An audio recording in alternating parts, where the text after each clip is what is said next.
I violently gasped for air as I was jolted back to consciousness. My neck ached, and my mouth felt like sandpaper from the unnaturally dry air around me. At first, everything was blurry, a curse brought upon me by genetically poor eyesight. I fumbled around for my glasses, only to accidentally step on them as I tried to get to my feet. To my luck, they didn't break. "Hello?" I croaked out as I put the glasses on. That's when I realized I was in a classroom, but not just any random one. It was the place I'd suffered through countless math lessons throughout my short tenure at high school. "Is there anyone there?" I asked again.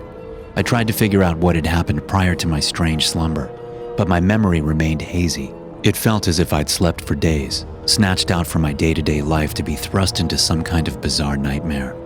The door that led into the hallway stood slightly open, allowing flickering light to slip in from the other side. I carefully walked over, fear rising through my body without any reasonable explanation. As I put my hand on the door handle, it just shot open. I fell to the ground, letting out a quick yelp as a dark figure towered above me. "Greg?" the voice said. It was Brian, one of my closest friends from early childhood. Just the sight of him gave me a brief moment of relief. The lonely surroundings suddenly seemed less threatening. He reached out a hand and pulled me to my feet. "What are you doing here? What's going on?" I asked. "We just woke up around the school. Something's wrong," he said with a trembling voice. "What is?" He just stared over my shoulder towards the closed windows. The blinds were blocking out what little light could possibly exist on the outside, but that wasn't the reason why Brian seemed worried. "Oh no, we're too late," he said. I turned around to see a strange, black fog seeping in through the curtains, forming a thick layer along the floor. It moved slowly towards us, bringing with it a sense of impending doom. As it passed the desks on the ground, the metal seemed to rust, the wood rotted before our eyes, and the paint immediately peeled off. It was as if the fog was aging everything rapidly, spinning time forward unhinged from the rest of reality. "What the?" I tried to get out before Brian grabbed my arm and pulled me into the hallway, shutting the door behind him. "We have to get back to the principal's office. That's where the rest of the students are," he said. "The rest of the students?" I asked. "About a dozen of us woke up here. We've been looking for a way out while we searched for others, but every exit is covered by that f***ing fog." "What is the fog?" I asked. I don't know, but you'll die if it touches you. Only light keeps it away." With that, he handed me a flashlight. "Don't use it until you absolutely have to. The fog eats off the battery quicker than you can run through it. Doug already tried. He trailed off. He ushered me along before I could ask any further questions. Truth be told, I was too confused and panicked to dig into what exactly was going on. My main priority was to get out of there. Only then I could figure out exactly how I'd been trapped inside my own school. We crossed an intersecting hallway.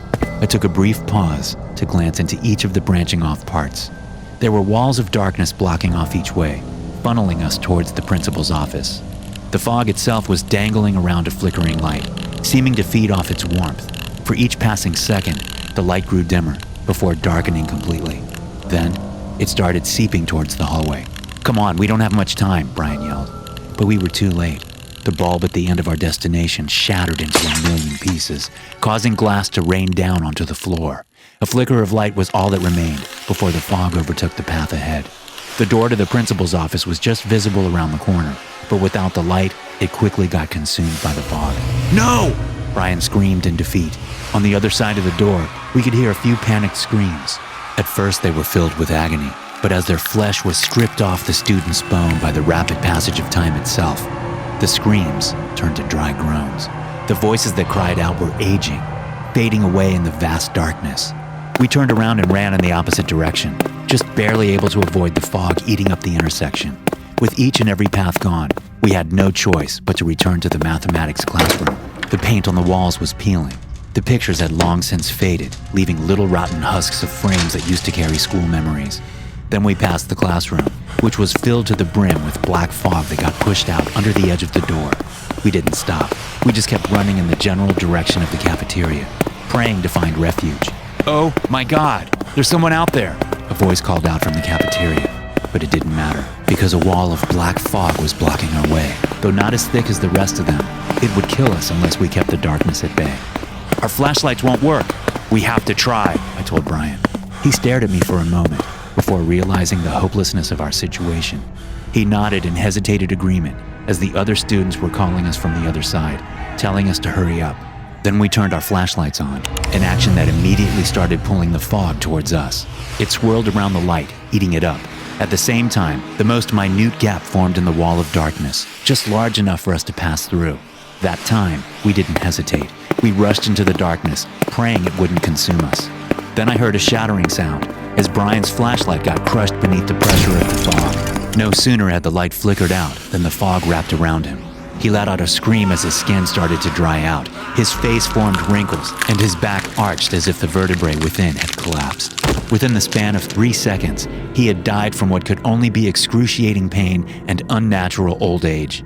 I dove through, feeling glass shards hit my face as my own flashlight shattered. The fog reached out for me, but one of the other students snatched me away just in time to save my life. "Brian!" I cried out in disbelief, but it was too late.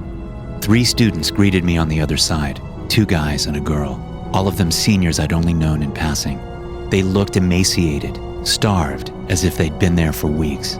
"I can't believe you made it," the girl said, yet her voice wasn't filled with amazement, but rather apathy.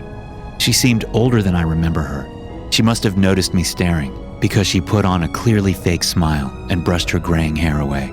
"Yeah, I've had better days," she joked without a hint of emotion in her voice. "This place eats you up even if you're not touching the fog. Just being near it will eventually kill you." "How long have you been here?" I asked, still in shock from watching my friend die. "Months," the girl said. "How? How the hell did you survive?" I went on. "Cafeteria food. The fog wasn't very big at first, just blocking the exits. There were so many of us, but now," she trailed off. "Why hasn't anyone come for us? We heard voices through the fog at first, but..." "But what?" I asked. "We haven't heard from the outside world in weeks. That's if it's even out." She was cut off by the fog leaking into the cafeteria. The doors aged enough to just break under its pressure. "Oh God," one of the guys let out. "This is it." The fog washed in over the students. They didn't even try to fight it anymore. They'd given up weeks ago, just waiting to die. But I wasn't ready yet. I crawled on my back away from the incoming wave of darkness. The girl let out a final sigh as her lungs got too dried out to hold in any air. Despite the obvious agony, she almost sounded relieved to finally be free. Within a few seconds, I was surrounded, meaning any chance of survival was a hopeless fever dream. I curled up into a ball, still not ready to accept my fate. I could feel my skin dry out and wrinkle up as the fog neared. But just as I thought my time on this planet had come to an end, I saw an infinitely bright light penetrate the darkness. The light wasn't like anything I'd ever seen before. It was pale blue, almost turquoise. Unlike the rest of the lights, the fog seemed repelled by it, disintegrating into nothing. Another beam of light shot through the fog, then a third and a fourth. Before long, the entire cafeteria was lit up. A bunch of uniformed men stormed in, killing the darkness before dragging my weak body outside. Then I just blacked out. I spent the next month in the hospital. Parts of my body have aged 30 years, while others remain untouched. No one can explain what happened inside the school, nor is there any way to find out. The building has long since been demolished, covered up to pretend nothing ever happened there. I'm not sure what haunts me the most, the fact that my friends are all dead, or that most of them were mere minutes away from survival. I'm so sorry. Thanks for listening. If you enjoy these stories, be sure to subscribe to the podcast and check out some more of my episodes here.